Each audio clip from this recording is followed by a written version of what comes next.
Well, on Carnival Luminosa, I went on a couple of shore excursions. This is the shore excursion for Lifou, and this is the tender port, so this will give you some idea of what to expect. So I bought all my shore excursions before I got onto the boat, and I'm using my magnets. So I'm going to take my Lifou off, and it's going to tell me that I have to meet at 8:45 in the Luminosa Theatre for a 9:30 excursion. One ticket to me, Vanilla House Lifou. I'll take my card.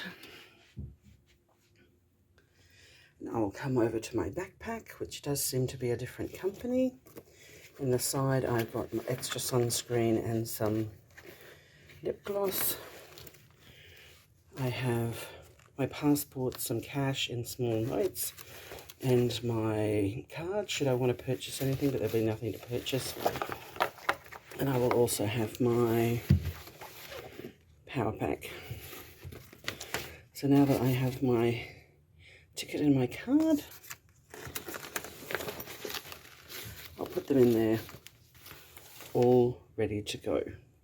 Yes, I'm on a carnival excursion and using my piano bag. After locating the Luminosa Theatre by following the signs that are for shore excursions, I sat and waited while the attendant went through some of the information and rules about going onto the island. Once your water shuttle drops you off outside. After our shore excursion was given clearance, we moved along the corridors of the boat to the gangway as we entered the tender, which is a little ramp that kind of moves. You've got an attendant on either side assisting you.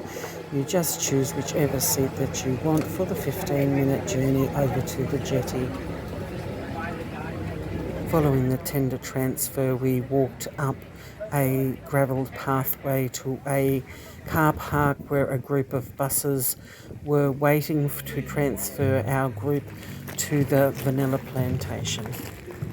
Our primary guide, Pauline, collected the tickets. Then when we got onto the bus for our 15-20 minute drive to the Vanilla Plantation, Pauline gave us some information about the local government structure, the agriculture and decision-making processes of the islands. As we were driving, we drove past the chief's hut that has 2 doors and no windows, where other houses had other traditional huts that have 1 door and 2 windows, which are sleeping huts.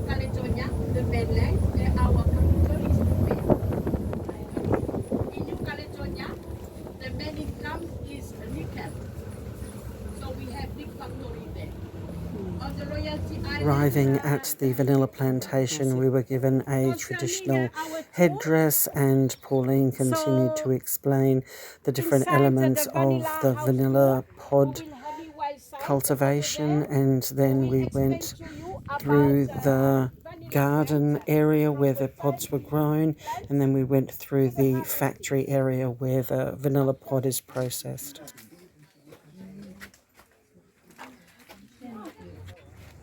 So, ladies and gentlemen, good morning again, and welcome to this place called Ernie Wild Site. Ernie Wild Site, which belong to Michelle, the owner.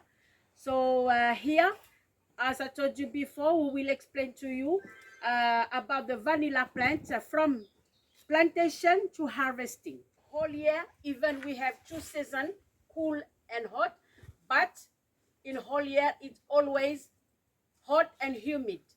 Sometimes to plant vanilla is quite hard, and sometimes we don't have vanilla, because when we try to plant it, it dies quickly after big rain, after humidity, hot day, hot. Walking through the Vanilla Plantation, there are about 100 plants. There was a couple that did have vanilla pods on it, but there were little huts or corral areas with some random animals like pigs and bats and ducks and a snake and the coconut crab. That was very interesting. He's a very unattractive chap. Visitors who are a little sensitive to different animal husbandry styles may not appreciate the unique qualities of these traditional environments where animals are kept. As guests and visitors to this traditional lifestyle, we just have to accept what we are seeing. It was explained to us that the meat of the coconut crab is a lot sweeter than a traditional crab or even lobster. After the short walk through the gardens, which was about 75 to 100 metres on a rough surface, we moved over to the factory area and we saw where the pods were dried, where they were set up with moisture and then allowed to absorb the moisture, where they were air dried. Then we even went to a room where the pods were measured and set into particular boxes to increase the scent and the aroma of the vanilla pod.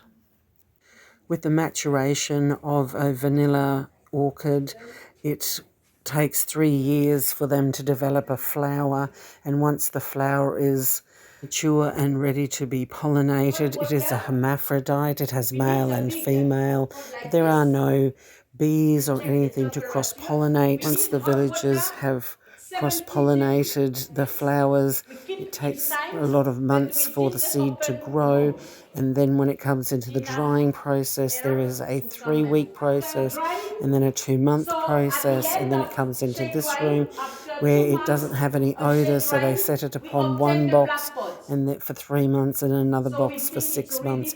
All the time they are measuring the length of them because of the quality of the vanilla will depend on the scent and aroma, and only 2% of any of the seed pods will be the highest quality, the top quality. The rest of it will go into vanilla essence and soaps and candles. We can have less,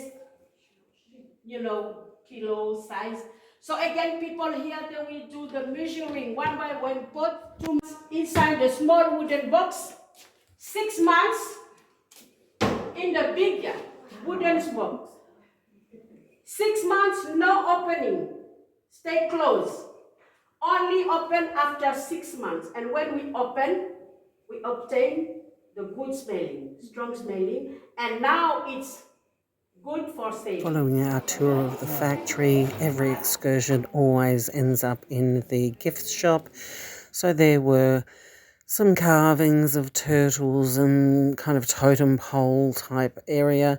We had a free drink of a vanilla drink, and there was a little slice that the gentleman's wife had made, and there were different items that you could purchase. There was soaps and there was just vanilla stuff, and I just purchased an ice cream for $5 because that was just my contribution, and it was an interesting enough place to visit, but you would give the people the money in Australian dollars and they would give you local currency back. There was honey. I don't know why there was honey, because there are no bees on the island, so maybe this is a vanilla extract of some kind. This is the world's most expensive ice cream, at being $5 for a magnum. This lady was teaching the other attendant some English as they were talking about different snakes. On the drive back to the tourist area, I just kept an eye out for these sleeping huts, but we just drove through the villages. It was explained to us about the larger village had about 1,000 people, the smaller village had about 250 people. The children from the smaller villages all came to the large village because the smaller villages didn't have schools. It was just very interesting driving through this tropical environment with these broad-leafed plants. Well, one thing that I also noticed is the fences, for example, they're all made of natural products. It's from wood from the area, or it's stone. There's no galvanised fencing or fence posts as we would know it in Australia. Almost, it was very interesting, just made of straight wood trunks, and for the upright posts it would have one with a fork in it so that the cross post could just rest in that. But other fences were made of rock and stone, and there was shells. It was very interesting that nearly everything in the environment is a recycled product. We passed schools and churches, abandoned buildings. It was just very interesting to drive through the villages on this. It was in a bus that didn't have any air conditioning. The windows were open, but it was still quite pleasant with the wind that was blowing through, even though it was a rainy day. So the whole excursion was probably good value for money at about $125, something of that nature. So this is Julie Jules Cruise Companion saying, yeah, go out and explore all the villages or all the excursions that you can. It was a great experience. This is Julie Jules Cruise Companion saying, stay safe everybody and happy travels.